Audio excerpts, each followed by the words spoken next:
Hello dear students, কেমিস্ট্রিওয়ালা SP চ্যানেলে সকলকে স্বাগত জানাচ্ছি। সকল মাধ্যমিক ছাত্রছাত্রীদের আসন্ন ফাইনাল পরীক্ষার আগাম সাফল্য কামনা করছি। সকলে সুস্থ থেকো, ভালোভাবে পরীক্ষা দাও। তোমাদের পরীক্ষার কিন্তু আর মাত্র 23 দিন রইল। একটা একটা করে দিন কমে আসছে এবং ফাইনাল পরীক্ষা এগিয়ে আসছে। তোমরাও যদিও নিজেদেরকে প্রস্তুত করছো। আজকে আমাদের যে চ্যানেলে শুরু হয়েছে গতকাল থেকে এবিটিএ, ডব্লিউবিটিএ পর্ষদের টেস্ট পেপারের এমসিকিউ এর ফাইনাল প্র্যাকটিস সেট। এতদিন তো তোমরা প্র্যাকটিস করেছো, আমি প্রচুর সেট তোমাদের দিয়েছি, কিন্তু এখন এই কটা দিনের মধ্যে খুব জরুরি যেটা, সেটা হচ্ছে প্রতিদিন এমসিকিউ প্র্যাকটিসের মধ্যে রাখা। সেই কথাটা মাথায় রেখে আমি তোমাদের জন্য প্রতিদিন একটি করে এমসিকিউ সেট তোমাদের দিচ্ছি। তোমরা নিজেদেরকে যাচাই করে নাও কটি ঠিক হচ্ছে, কটি ভুল হচ্ছে। ওকে, অবশ্যই 15টি এমসিকিউ এর প্রশ্ন ফেস করার পর আমাকে জানিও যে কত স্কোর করলে। গতকাল অনেকেই জানিয়েছো যে কত স্কোর করলে। তো চলো শুরু করা যায় আজকের এমসিকিউ সেট। 1 নম্বর প্রশ্ন, কোন গ্যাসটি কিপ যন্ত্রে প্রস্তুত করা যায় না? এখানে অপশন 4টি আসবে। Option A CO2, option B H2S, option C hydrogen, option D HCl। A carbon dioxide, B hydrogen sulphide, C hydrogen আর ডি হাইড্রোজেন ক্লোরাইড। এদের মধ্যে কোন গ্যাসটি কিপ যন্ত্রে প্রস্তুত করা যায় না?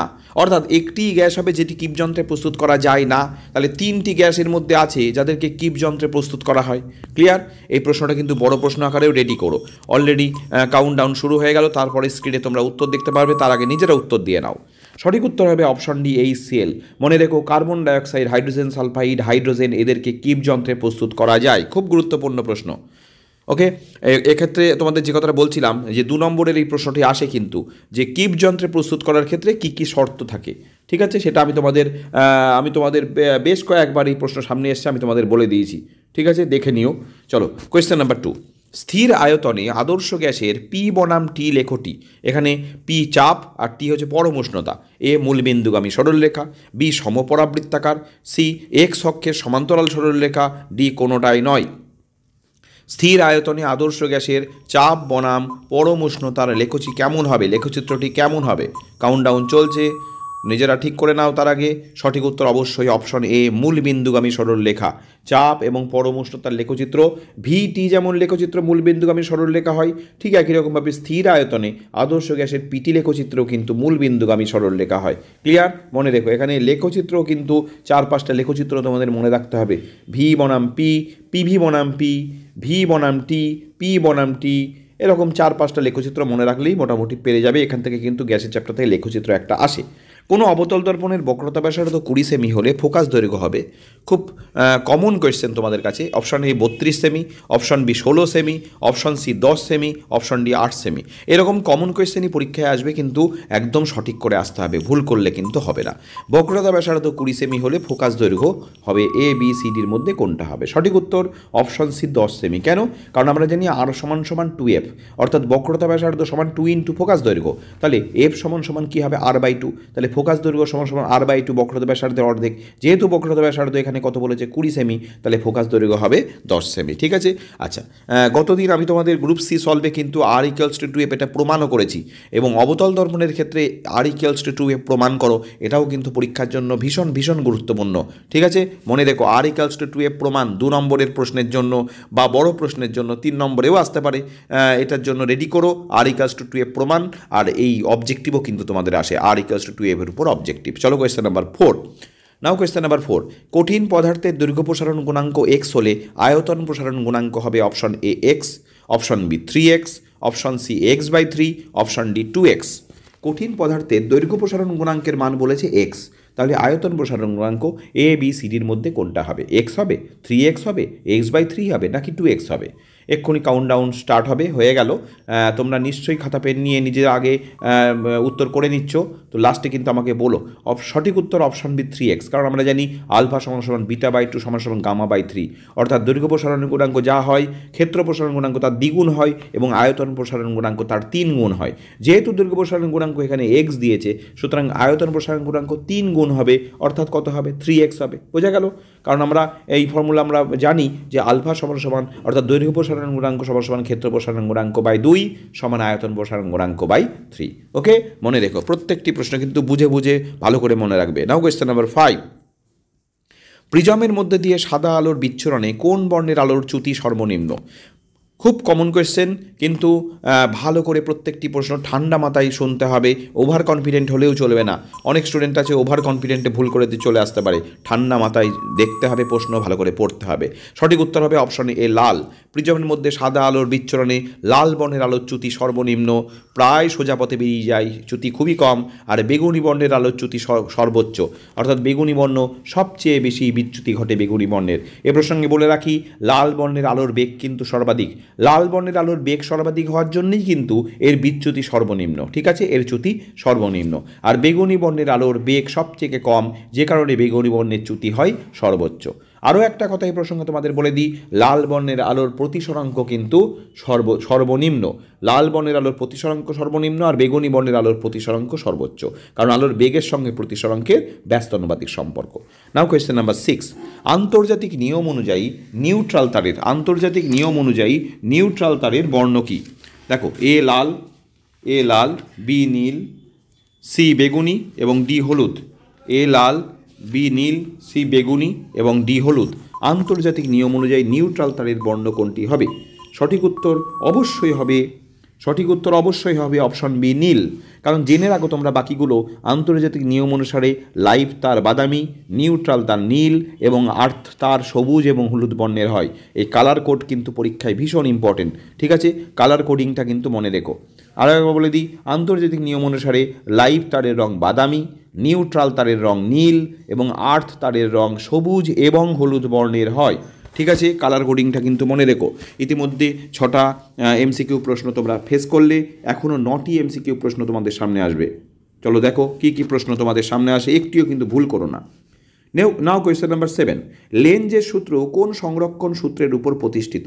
লেঞ্জের সূত্র কোন সংরক্ষণ সূত্রের উপর প্রতিষ্ঠিত? অপশন এ শক্তি, অপশন বি ভর, অপশন সি ভরবেগ, অপশন ডি বল। কোনটি সঠিক উত্তর হবে? লেঞ্জের সূত্র কোন সংরক্ষণ সূত্রের উপর প্রতিষ্ঠিত? এ শক্তি, বি ভর, সি ভরবেগ, ডি বল। সঠিক উত্তর কোনটি হবে? সঠিক উত্তর হবে অবশ্যই অপশন এ শক্তি। লেঞ্জের সূত্র শক্তির সংরক্ষণ সূত্রের উপর প্রতিষ্ঠিত। ক্লিয়ার? লেঞ্জের সূত্র শক্তির সংরক্ষণ সূত্রের উপর প্রতিষ্ঠিত।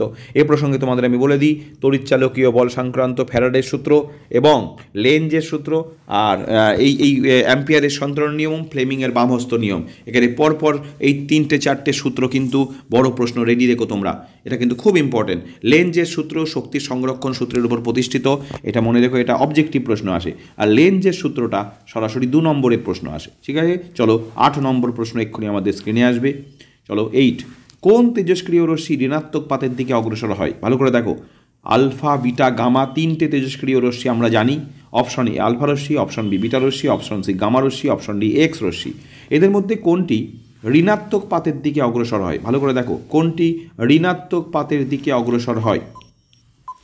কোন তেজস্ক্রিয় রশ্মি ঋণাত্মক পাতের দিকে অগ্রসর হয়? আলফা রশ্মি, বিটা রশ্মি। সঠিক উত্তর অপশন এ আলফা রশ্মি। কারণ তোমরা জানো আলফা রশ্মি হচ্ছে 2 একক ধনাত্মক আধানযুক্ত হিলিয়াম আয়নের স্রোত, হিলিয়াম কণা, তাই তো? আর বিটা কণা হচ্ছে ইলেকট্রন কণার স্রোত। তাহলে আলফা হচ্ছে ধনাত্মক তড়িৎগ্রস্ত, স্বাভাবিকভাবে আলফা ধনাত্মক তড়িৎগ্রস্ত হওয়ার জন্য তাহলে কী হবে? ঋণাত্মক পাতের দিকে। তাহলে যদি দুটো তড়িৎচুম্বকীয় দুটো পাত, প্লাস আর মাইনাস দুটো পাত রাখি, তাহলে স্বাভাবিকভাবেই আলফা রশ্মি কোন দিকে যাবে? আলফা রশ্মি ঋণাত্মক পাতের দিকে অগ্রসর হবে, তাই তো? আর বিটা রশ্মি কোন দিকে যাবে? বিটা রশ্মি ধনাত্মক পাতের দিকে অগ্রসর হবে। নাও কোয়েশ্চেন নাম্বার 9। মৌলের কোন ধর্মটি পর্যায়গত ধর্ম নয়? এখানে 4টে ধর্ম আসবে এক্ষুনি। চলো, অপশন এ পরমাণুর ব্যাসার্ধ, অপশন বি তড়িৎ ঋণাত্মকতা, অপশন সি ধাতব ও অধাতব ধর্ম, অপশন ডি তেজস্ক্রিয়তা। এদের মধ্যে কোন ধর্মটি পর্যায়গত ধর্ম নয়? আচ্ছা, একটা ঘোষণা দিই, আজকে কিন্তু রাত্রি 9টার সময় পর্ষদের অল গ্রুপ বির সমস্ত প্রশ্ন সলভ হবে। ইতিপূর্বে একটা লাইভ ক্লাস হয়েছিল, বাকি যে পেজগুলো আছে সেই পেজগুলোর গ্রুপ বি কিন্তু আজকে সলভ হবে রাত্রি 9টার সময় লাইভ ক্লাসে, প্রত্যেকে থেকো। অপশন ডি তেজস্ক্রিয়তা সঠিক উত্তর। তাহলে তেজস্ক্রিয়তা ধর্মটি মৌলের পর্যায়গত ধর্ম নয়। বাকি পরমাণুর ব্যাসার্ধ, তড়িৎ ঋণাত্মকতা, ধাতব অধাতব ধর্ম, এগুলো কিন্তু মৌলের পর্যায়গত ধর্ম তথা পিরিয়ডিক প্রপার্টিস। ওকে, তেজস্ক্রিয়তা, রেডিও অ্যাক্টিভিটি কিন্তু পর্যায়গত ধর্ম নয়। ক্লিয়ার? ওকে, তাহলে যে ঘোষণাটা তোমাদের দিলাম, প্রত্যেকে কিন্তু রাত্রি 9টার সময় থেকো, তোমাদের গ্রুপ বি কিন্তু একবার রিভিশনও হয়ে যাবে। Question number 10। সুস্থ চোখের স্পষ্ট দর্শনের ন্যূনতম দূরত্ব কত? সুস্থ চোখের স্পষ্ট দর্শনের ন্যূনতম দূরত্ব। অপশন এ অসীম, অপশন বি 10 সেমি, অপশন সি 20 সেমি, অপশন ডি 25 সেমি। সুস্থ চোখের স্পষ্ট দর্শনের ন্যূনতম দূরত্ব অসীম, 10 সেমি, 20 সেমি, 25 সেমি। কোনটা সঠিক উত্তর হবে? সুস্থ চোখের স্পষ্ট দর্শনের ন্যূনতম দূরত্ব আর দূরবিন্দু, নিকটতম বিন্দু এবং দূরবিন্দু দুটোই কিন্তু মনে রেখো তোমরা। আমি দুটোর উত্তর এক্ষুনি বলে দিচ্ছি। সঠিক উত্তর অপশন ডি 25 সেমি। সুস্থ চোখের স্পষ্ট দর্শনের ন্যূনতম দূরত্ব অপশন ডি 25 সেন্টিমিটার এবং দূরবিন্দু হচ্ছে অসীম। এটা মনে রেখো, দূরবিন্দু অসীম। খুব গুরুত্বপূর্ণ একটি প্রশ্ন এটি। 25 সেন্টিমিটার ন্যূনতম দূরত্ব নিকটবিন্দু আর দূরবিন্দু অসীম। তাহলে যে ঘোষণাটা তোমাদের দিলাম, আজকের লাইভ ক্লাসে কিন্তু আমাদের যে মেগা এমসিকিউ কম্পিটিশান হয়েছে 7টি পর্ব, তার ফাইনাল রেজাল্ট আউট হতে চলেছে আজকের লাইভ ক্লাসে। তাই প্রত্যেকে কিন্তু উপস্থিত থেকেও দেখা যাক আমার 1, 2, 3, 4, 5 এই র্যাঙ্কে তোমরা কে কোন পজিশন পেয়েছো। চলো 11 নম্বর প্রশ্ন। কোন দর্পণের দৃষ্টিক্ষেত্র সর্বাধিক? এখানে 4টি দর্পণ। অপশন এ উত্তল, অপশন বি সমতল, অপশন সি অবতল, অপশন ডি কোনোটিই নয়। কোন দর্পণের দৃষ্টিক্ষেত্র ভিউ এরিয়া সর্বাধিক? কোন দর্পণের দৃষ্টিক্ষেত্র সর্বাধিক? অপশন এ উত্তল, অপশন বি সমতল, অপশন সি অবতল, অপশন ডি কোনোটিই নয়। সঠিক উত্তর কোনটি হবে? সঠিক উত্তর হবে অপশন এ উত্তল। উত্তল দর্পণের দৃষ্টিক্ষেত্র সর্বাধিক। উত্তল দর্পণের দৃষ্টিক্ষেত্র সর্বাধিক। ওকে, উত্তল দর্পণের দৃষ্টিক্ষেত্র কিন্তু সর্বাধিক। এটাও খুব গুরুত্বপূর্ণ প্রশ্ন। ইতিমধ্যে তোমরা 11টি এমসিকিউ প্রশ্ন ফেস করলে নিশ্চয়ই। আগের দিন কিন্তু এমসিকিউ যে টেস্ট গতকাল হয়েছিল সেখানে কিন্তু 15 অনেক স্টুডেন্টেরই আসছে না। ফলে এখনও পর্যন্ত কিন্তু তোমাদের প্র্যাকটিসের প্রয়োজন আছে। ভালো রেজাল্ট করতে গেলে গ্রুপ এর এমসিকিউ 15টি এবং গ্রুপ বির 21টি অবজেক্টিভ, এটা কিন্তু সঠিক করতে হবে, কারেক্ট করতে হবে, তবেই ফিজিক্যাল সায়েন্সে ভালো নাম্বার তুলতে পারবে। চলো কোয়েশ্চেন নাম্বার 12। গিবসাইট আকরিক থেকে কোন ধাতু নিষ্কাশিত হয়? গিবসাইট আকরিক থেকে কোন ধাতু নিষ্কাশিত হয়?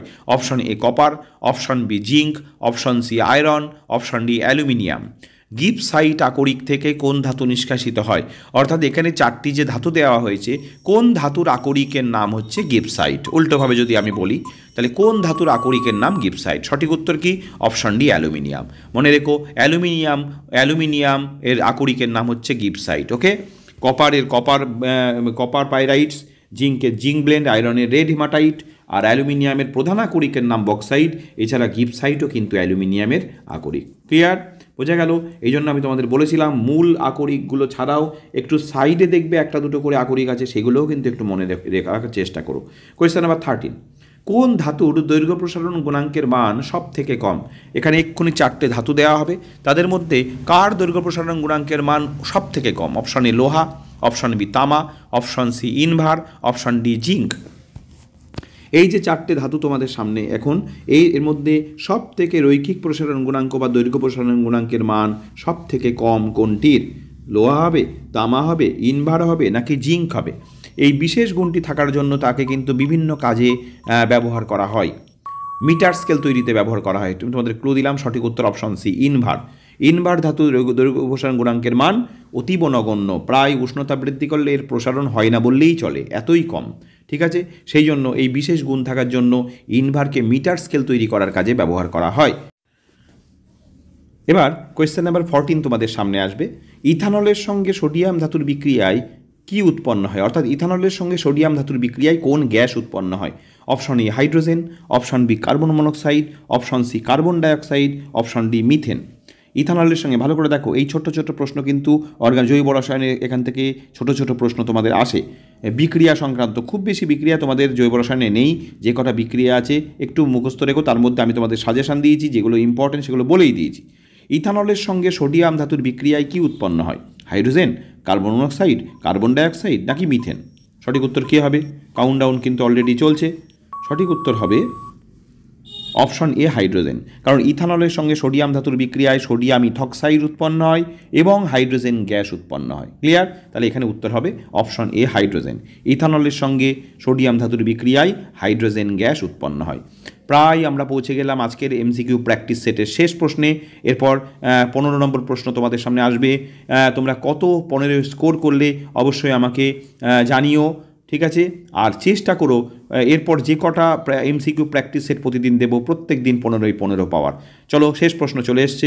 নিচের কোন পদ্ধতিটি হলো অ্যামোনিয়া শিল্প প্রস্তুতি? Option A Ostwald, option B স্পর্শ পদ্ধতি, অপশন সি হেবার পদ্ধতি, অপশন ডি সংশ্লেষণ পদ্ধতি। এদের মধ্যে কোন পদ্ধতিটি অ্যামোনিয়া শিল্প প্রস্তুতির নাম? অসওয়াল্ড পদ্ধতি, স্পর্শ পদ্ধতি, হেবার পদ্ধতি, সংশ্লেষণ পদ্ধতি। সঠিক উত্তর কী হবে? সঠিক উত্তর কী হবে? কাউন্টডাউন চলছে। সঠিক উত্তর তার আগে নিজেরা করে নাও, নিশ্চয়ই তোমরা করে নিয়েছো ইতিমধ্যে। সঠিক উত্তর হবে অপশন সি হেবার পদ্ধতি। হেবার পদ্ধতি হচ্ছে অ্যামোনিয়া শিল্প প্রস্তুতি। ওকে, হেবার পদ্ধতিতে অ্যামোনিয়া প্রস্তুত করা হয়। তো আজকের এমসিকিউ প্র্যাকটিস সেট কমপ্লিট হলো। 15টি এমসিকিউ প্রশ্ন তোমরা ফেস করলে, কত স্কোর করলে সেটা খুব গুরুত্বপূর্ণ, সেটা আমাকে জানিও। নিজেও জেনো যে আমি এই 15টি প্রশ্ন ফেস করে কত পেলাম, আমার প্রিপারেশন কতটা হলো, এটা নিজেরও জানা দরকার প্রতি মুহূর্তে। তো রাত্রি 9টার সময় তোমাদের সঙ্গে দেখা হচ্ছে, কারণ আজকে পর্ষদের test paper group be solve হবে। আমি তোমাদের গ্রুপ সি বলেছিলাম, গ্রুপ সি সলভ করে দেবো খুব দ্রুত। প্রায় গ্রুপ সি কমপ্লিট করে ফেলেছি, আর 3টে পেজ আছে, তার ভিডিও আমার তৈরি করা হয়ে গেছে, আপলোড করে দেবো। তাহলে গ্রুপ সি কমপ্লিট, এরপর আমি গ্রুপ ডি ধরবো তোমাদের। ক্লিয়ার? তোমাদের স্কোর আজকে জানিও। প্রত্যেকে সুস্থ থেকেও, ভালো থেকেও। পরীক্ষার বেশি দেরি নেই, খুব কম দিনই রয়েছে। এখন মানসিকভাবে এবং শারীরিকভাবে সুস্থ থাকাটা তোমাদের ভীষণ জরুরি। ঠিক আছে? প্রত্যেকে ভালো থেকো, সুস্থ থেকো। আবার দেখা হচ্ছে।